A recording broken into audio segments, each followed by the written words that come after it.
Well, I got back safely from the winter time shoot, the one I was out on the road just a little while ago. The snow has stopped, so I'm going to show you the editing part now that I'm in my nice warm family room. So let me go right to Lightroom and show you what I mean. Maybe. Here we go. And here are the photos that I brought in of the barn. And then that I didn't shoot very many, so let's just open them up and see what I got. Oh, that's not bad. I got a little snow blur in the water there, maybe a little underexposed. That's a little brighter. That's kind of in between those two, kind of like the snow blur in that one, slower shutter speed, and that's not bad. I'm not sure which one I'll use yet, so I'm going to keep them all. Now here's the barn, kind of like that, kind of a snow blowing. Kind of like the darker one, a little better. They're both usable, but I like the fact that I get some more detail back here amongst the trees here. So let me go back to the next one, see how the trees come out. So I may use that one. Now I focus stacked that one, I think. I don't remember. I should mark those, but I'm not sure if I even like it. I may just use one of those. It's got enough depth of field that I may just use one of those. So let me go back to one that I want to work on.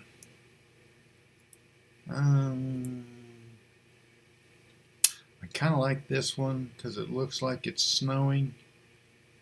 That one's not bad either. Gosh, it's going to be tough. I don't like how the snow kind of lightened this corner here, and it could be snow on my lens already. So, which one should I use? Tough. I think I'll go with this one first.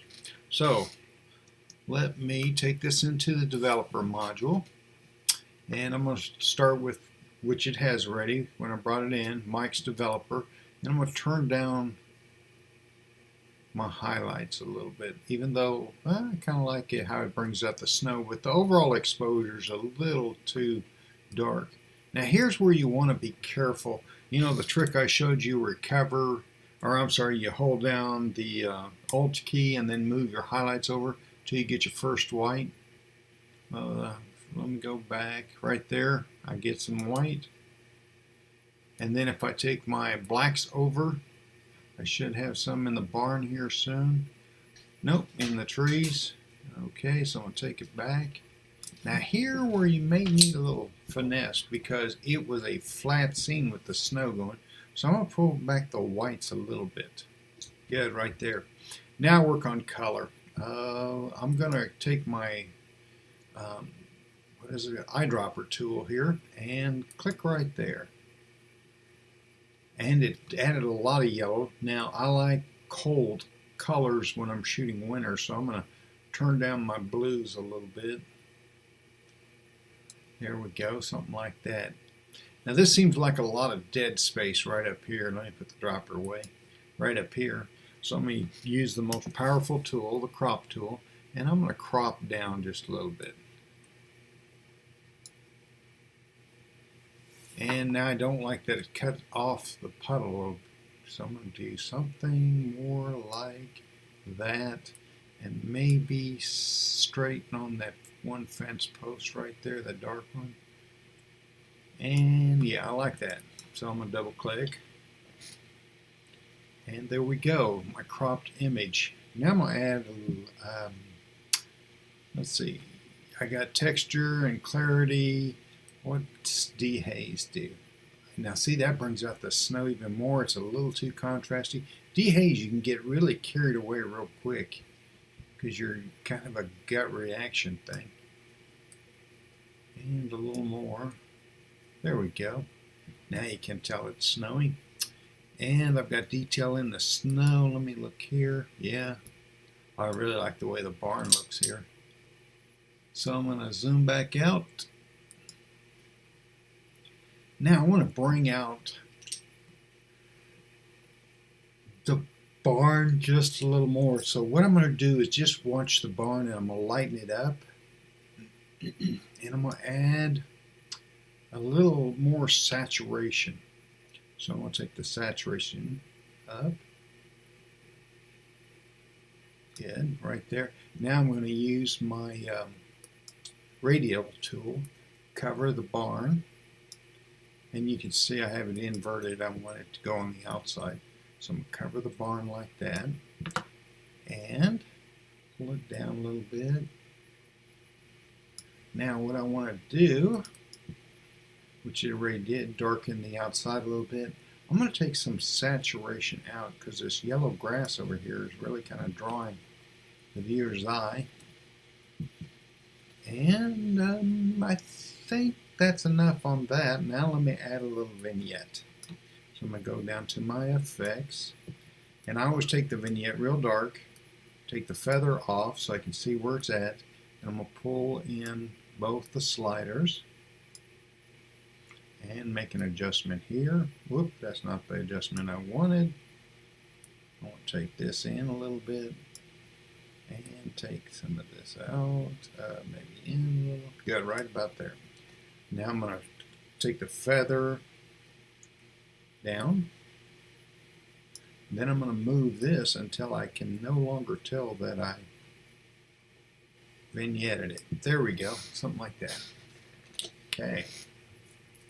Now, I like everything, so add the color. Maybe I'm going to add a little more blue. Now, before I would send this, because right away you want to send it, and you want to send it to social media, but it's not a good idea. It's a good idea to let your eyes rest and look at it again later. So that's what I'm going to do with this one. So far as Lightroom, that's what I do. Now I'm going to show you what I do in Photoshop. So I'm going to go down here. This is the image. I'm going to edit it in Photoshop. So I'm going to click that, and it's going to take it right into Photoshop. Now I have a preset made in Photoshop that I use for my landscapes. These are the images that I worked on last time in Photoshop, and it's a big file.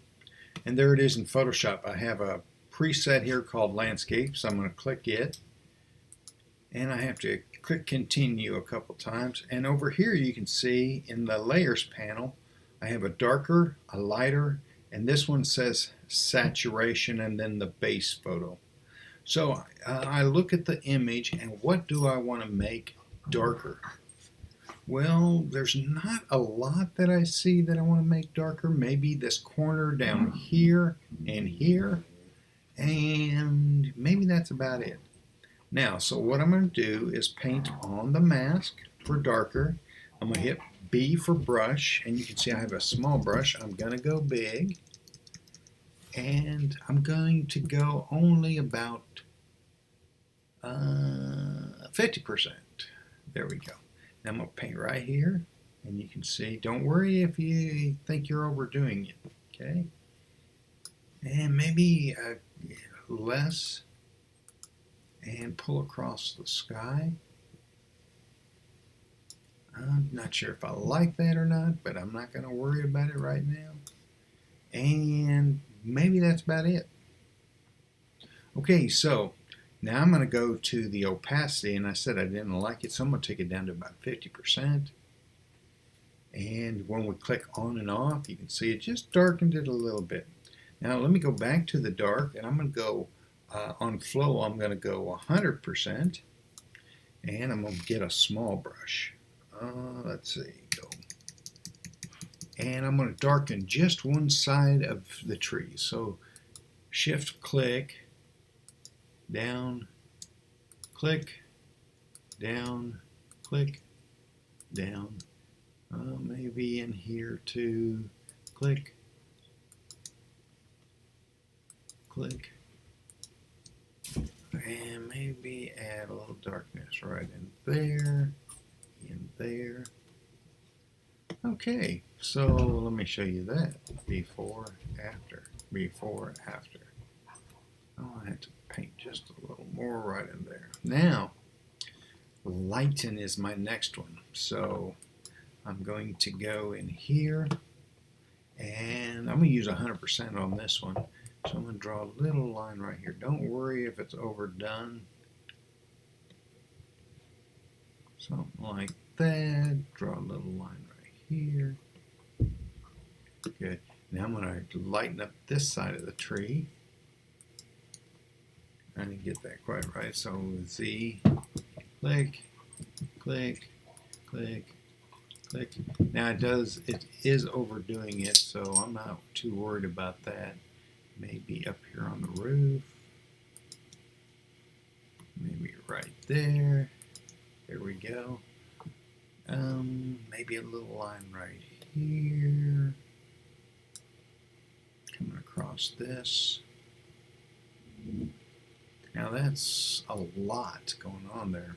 So let me show you. Click, on, off, on, off, on, off. Okay. Not bad. Now saturation. I'm going to saturate the barn a little more. So I got a big brush.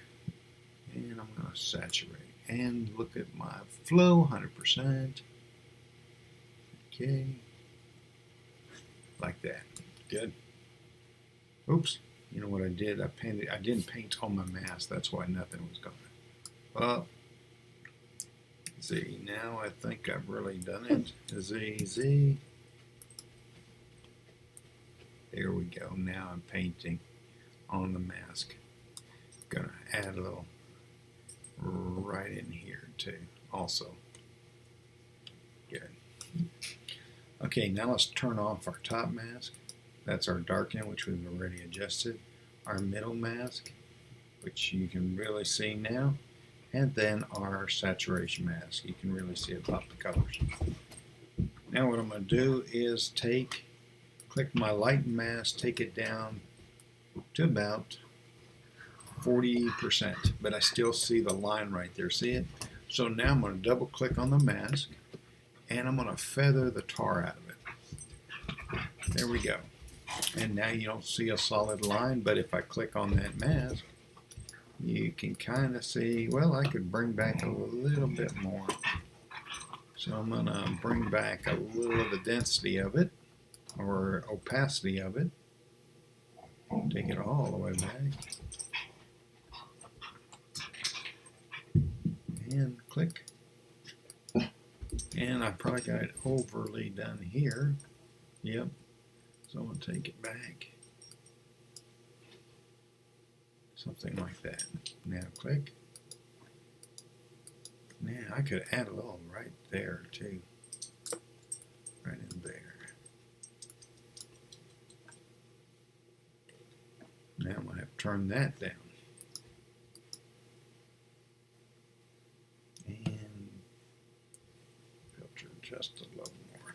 Okay, now the saturation one, I'm going to take it down just a little bit. Okay, now flatten the image. And I'm going to hit Command S on a Mac to save it back to Lightroom. Now if I go back to Lightroom, okay, this is the edit in just Lightroom. This is the edit in after Photoshop. You can see a little bit more pop in the Photoshop one. And then I wanted to show you where we came from. So I'm going to reset the original image. And there's our original image. Now if I undo that, the finished image, and then one step further, the final image. So there you go. That's how I do my editing in Lightroom and Photoshop.